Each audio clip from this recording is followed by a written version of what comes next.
Les remplaçables de Dora. Prologue. Habits de drap et bottes noires. Croix de fer sur le pancréas. Ordre lancé par la mâchoire. Le cœur, un mauvais ersatz. Le cœur n'est plus qu'un bas morceau, nazi, ou qui vous abandonne. Vous qui êtes des remplaçables dans le camp monotone. Aujourd'hui, gravissons la pente où furent les piteuses cabanes, où pèsent les fumées humaines qui étouffent le mémorial.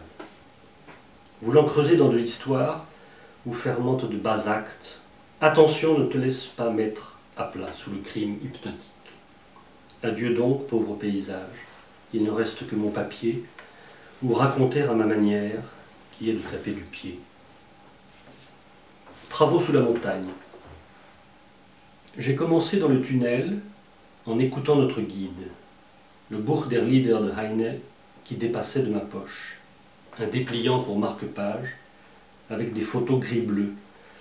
Objectif, devenir plus sage en étant informé mieux. Que peut faire toucher du doigt un voyage dans le Harz avec d'excellents compagnons sur la même longueur d'onde? On verra bien, la vie maussade est un mot faible et pourtant il n'est pas besoin d'être sade pour dire son mot des camps. Alors que pas un d'eux ne manque.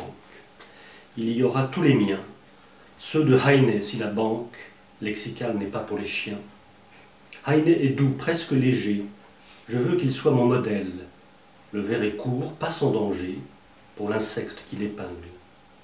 On est au cœur de l'Allemagne, quoique Harz ne soit pas Herz, par toutes les périphéries, protégées des ennemis, par tous les états tampons, pris manu militari, politique de fripons, fripouille et crapulerie. C'est l'Allemagne du milieu, celle nommée Mittelraum. Le Mittel est contagieux, on dit Dora Mittelbau. C'est le grand chantier du milieu, où ne chantera personne. Tu entres ayant fait tes adieux aux voyelles et aux consonnes. C'est le grand fourneau du milieu, où les sorciers sont trop réels, morceaux de viande silencieux, bouffés par le maître d'hôtel.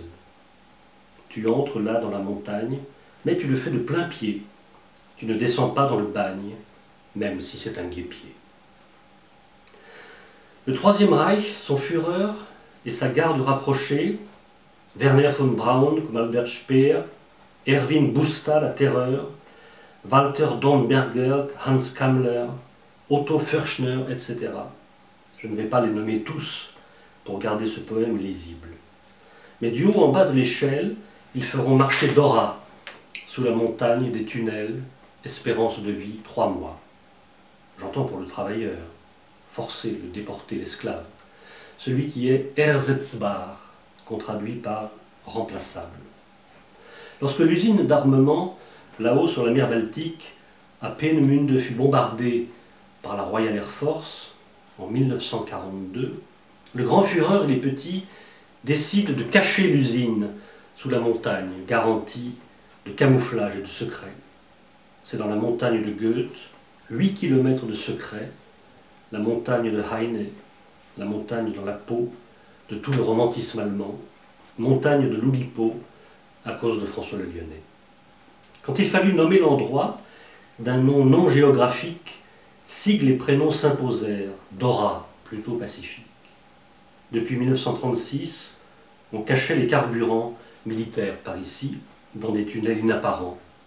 Il suffit de les rallonger, de consolider les voûtes, de barbeler, de grillager, de remplacer le mazout par le métal, les explosifs.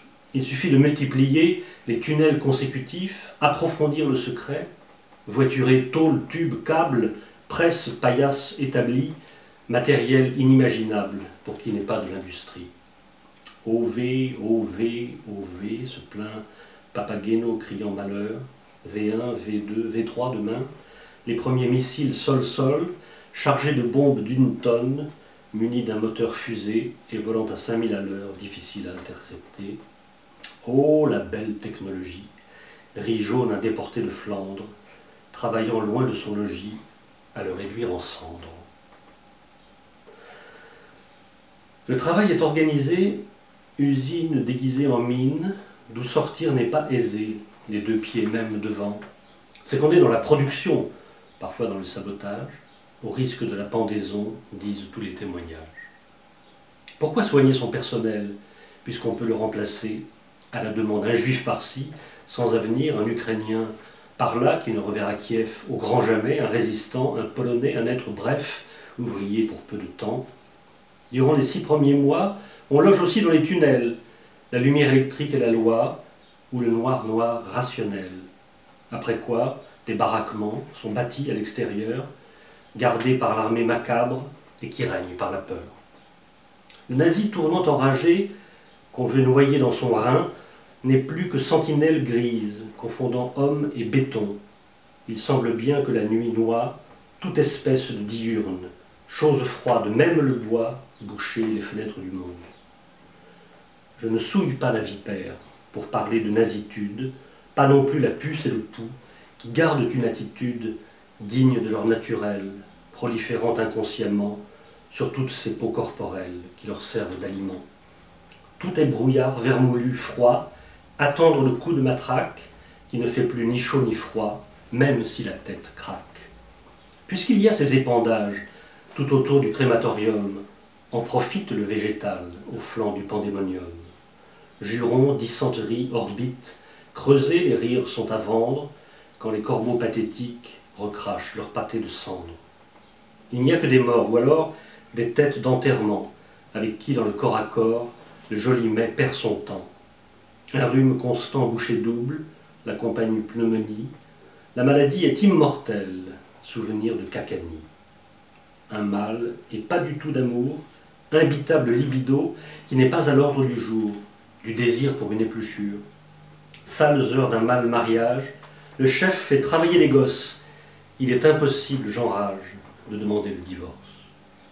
Je suis là, dans ma maison, l'antichambre de ma mort, et ceux qui devraient me veiller sont aussi piteux de corps que moi-même, camarade, dans les bons jours concurrents, pour une pauvre rasade de soupe à l'eau et rien dedans.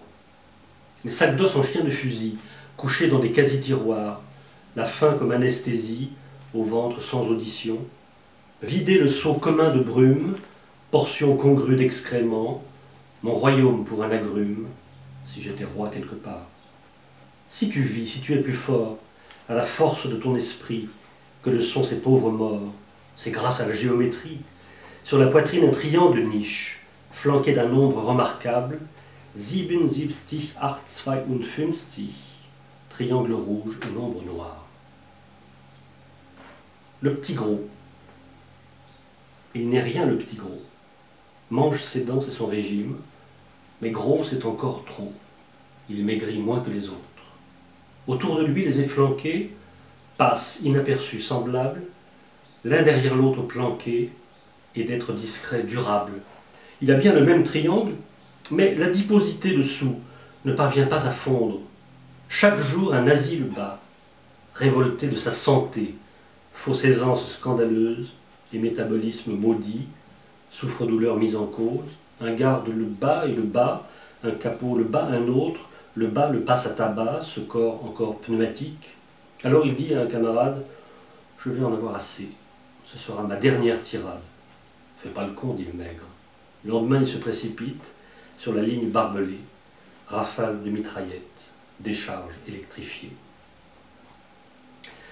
Sur le Blocksberg, Jürgen Ritte me fait observer, dans le récit du captif, le Lyonnais, une préférence quant au nom du mont culminatif du Harz, le Brockens, le célèbre mont de la nuit de Walpurgis, où dansent ossements et vertèbres des sorciers de la police. FLL nomme le Blocksberg, qui du mont est l'autre nom, présent tous les deux dans le Faust. L'un bien sûr et l'autre non, évoque le bloc, la baraque, des camps de concentration, le lieu de leur mise en vrac, en extermination. Il se dépense, l'histoire est un devoir d'État, bien plus haut que la mémoire ou que la vendetta. Il se fend d'enquêtes dures, sans détourner les yeux, retourne ce qu'il faut d'ordure, c'est audacieux. Elle se voue aux archives, le résultat est là, l'activité collective, a besoin de ça.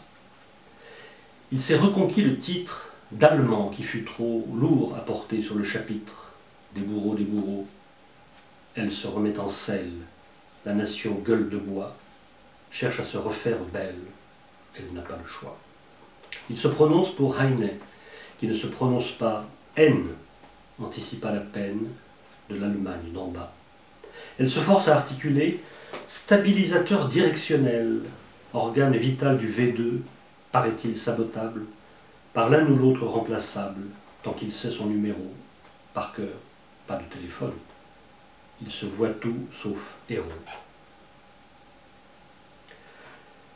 Revenez rêve d'avant.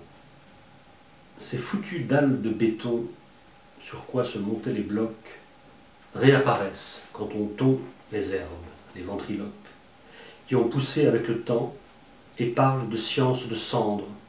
Le décor du diable est charmant, souris pour ne pas te pendre. La ville un peu plus loin qu'on voit vit la vie que vit la vie morne.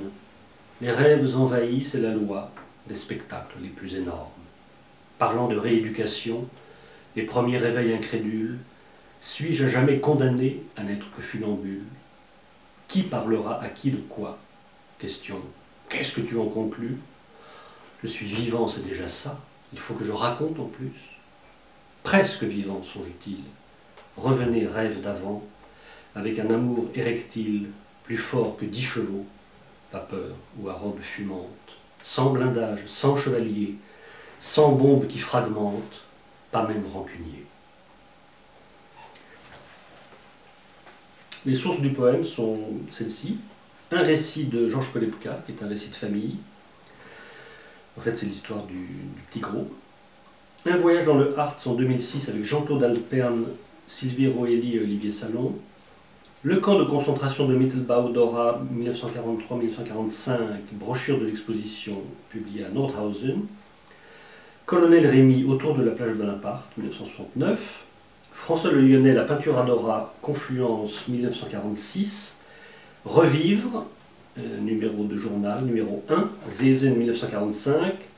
Et enfin, Heinrich Heine, Buch der Lieder, livre des chants, 1827. Si je n'étais plus tout à fait dans mon adolescence, je n'avais pas idée de l'histoire au jour le jour. En gagnant au chantier mon argent de poche, avec Carlos à la fin des années 60, à Manœuvre, parti pour 3 ans resté 30, qui était venu, je ne sais pas comment, se faire embaucher par mon père, tandis que le Portugal n'emmenait plus les Portugais qu'à la guerre africaine ou qu'à la misère. Plus tard, j'entendis la chanson de Boris Vian, le déserteur, sortir en langue originale de bouche lisboète, qui ne parlait pas autrement le français, mais collectionnait cette très risquée thématique en plusieurs langues, désertion. Donc l'Algérie était dans les mémoires, et la désalgérianisation de la France. Où allais-tu comme ça, cher Portugal, manger de Lapide et de Salazar, dont les mains qui manquaient de netteté voyaient filer entre leurs doigts les forces vives? Regard en direction des Pyrénées, la carte n'est qu'une chose petite. Je n'irai pas jurer en Angola par une telle agence de voyage. On me parle de tous ces kilomètres pour aller gagner l'argent jusqu'en France. Je ferai d'une pierre 2 coups en France, quand j'aurai dépassé les Pyrénées, qu'auront fondu mètres et kilomètres. Je rembourserai plus que mon voyage, et puis je n'irai pas en Angola. Si c'est long, c'est moins loin que l'Angola, à pied par la montagne jusqu'en France, et par l'Espagne avant les Pyrénées. Les jambes moissonnent les kilomètres, les semelles fauchent les kilomètres. La chaleur qu'il doit faire en Angola s'inverse dans le froid des Pyrénées. Il n'y a presque plus de kilomètres avant que j'oublie tout des Pyrénées, que dans mon dos j'ai mis les Pyrénées. Si le passeur tient ses engagements, je n'irai pas promis au Mozambique. Je ne serai pas ce soldat, ma mère, qui fait le mal et en prend pour lui-même. Le paradis au bout de la distance me demande, c'est normal, des efforts. Ils s'appelleront camions, mes efforts. Un profiteur a pris l'engagement de me faire parcourir cette distance, dans l'obscurité, l'inquiétude et même la soif, Je ne dirai rien à ma mère. Des risques courus qui effraient les mères. Je serre les poings, un dernier effort, suivi d'un autre, tant l'engagement d'arriver permet de tuer la distance.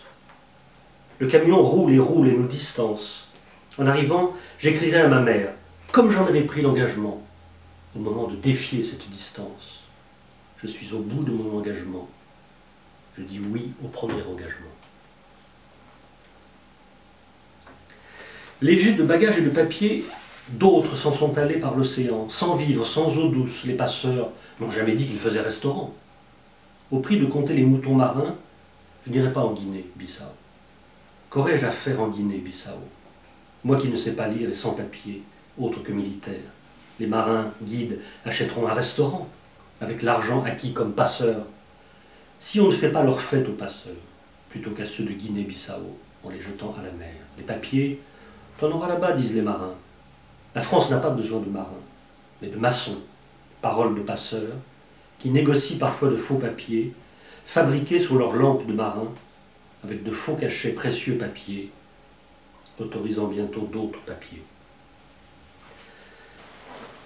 Le jour où je suis parti de mon village, sachant devant le nombre de kilomètres, et empilé l'un sur l'autre les obstacles, la frontière et puis l'Espagne et la montagne, la faim, la soif, les chaos, les inquiétudes, l'impénétrabilité de mon passeur, les poches pleines et secrets du passeur, qui complètent tous les secrets du village, et spéculent sans peur sur les inquiétudes de nos vies qui se faisaient une montagne des armées coloniales et des obstacles, déployés devant notre existence, obstacles qu'aura vaincu pour son compte le passeur en palpant nos escudos dès le village.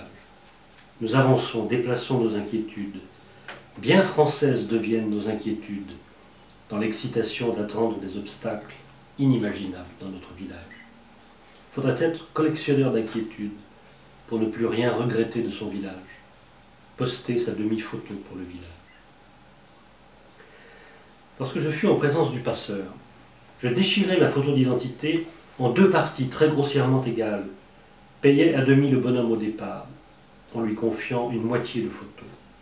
Le solde ne lui viendrait qu'à réception de cette autre moitié dont la réception signifierait que le travail du passeur avait réussi. Recollez la photo et préparez-vous femme-enfant au départ, afin que toutes les chances soient égales.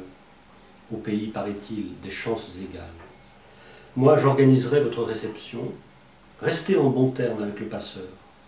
J'enverrai bientôt de toute autre photo. Je prendrai pour vous mon usine en photo. L'incontournable, toutes choses égales, assure son anonymat de passeur, n'être visible sur aucune photo. Dans son pays, nul ne doit être passeur. Un métier dont on se vante peu, passeur. Une famille d'enfants riches en nombre. Le père est loin, préparez-vous, le cirque nous attend. Les animaux en grand nombre, les clowns, les acrobates que le cirque va faire travailler pour nos plaisirs. La mère dit, on va jouer, que le nombre d'habits soit selon votre bon plaisir. Superposez sur le dos, sur le cul, les pulls, ne lésinez pas sur le nombre. Déguisez-vous en animaux de cirque. Passez-moi tous vos slips sur votre cul. Riez, il n'y aura pas de surnombre. Ce soir, nous avons du travail au cirque. Pour que les enfants gardent le secret du départ avec leurs biens, leurs plaisirs, une poupée devait être du nombre, un ours ou une petite voiture. Ce n'est pas une partie de plaisir que d'accomplir ce voyage secret, sans jamais avoir vu l'ombre d'un cirque, 21 jours à coups de pied au cul. Nourris de noix, de chocolat, dormant, avec les vaches chaudes, les moutons, soifards, inquiets, crevant de faim. Si un cousin t'attend à la gare d'Austerlitz, un recruteur du bâtiment à Hendaye, tu apprendras que le patronat français fait pression pour que tout soit affaire de souple police, passeport accepté même en peau de lapin, et de main-d'œuvre docile, logé trop souvent dans de fausses villes, mais payé, c'est vrai. 40 ans plus tard, à Clermont-Ferrand, ayant rencontré pour écrire ce poème, car j'aime écrire des poèmes documentés, ayant rencontré des hommes et des femmes dans les associations et autour d'elles, car la poésie demande du concret d'abord, pour ne pas se perdre dans les listes de mots généraux, tout serait exclu le cours du kilo de morue séchée, 13 € en mars 2007 pour cause de réduction des pêches, pour cause de raréfaction de l'espèce, ceci est un art poétique. J'entends quelque chose comme « J'ai immigré, on peut, et je parle 2 langues, au moins. J'ai cherché une aiguille dans une botte de foin. Je n'ai pas trouvé une allumette dans la botte de foin qui lui mettrait le feu. J'ai trouvé une clé dans la botte de foin qu'on met dans ses bottes quand on a travaillé plus dur que la dureté même, chez Michelin, la bonne embauche convoitée, ou plus dur encore dans le bâtiment où allaient les refusés de la grande mamelle et des grands bourrelets du Bibendum. Les destins ont de beaucoup différé. On me raconte 100 histoires qui corroborent celles qui sont dans les films de José Vieira. Et au cours du dîner, dans la salle des bals et des banquets, sous les photos installées sur les 4 murs, des équipes de football portugaises et des groupes de théâtre en langue. Les théâtreux sont pris en pleine action dans le décor et les footballeurs au repos sur la pelouse. J'entends l'histoire du cirque et des vêtements superposés de la petite fille. J'entends le témoignage du recruteur Michelin devenu hôtelier. J'entends le conducteur de bus qui voit tout de la ville à son grand volant et veille sur elle, sur ses évolutions.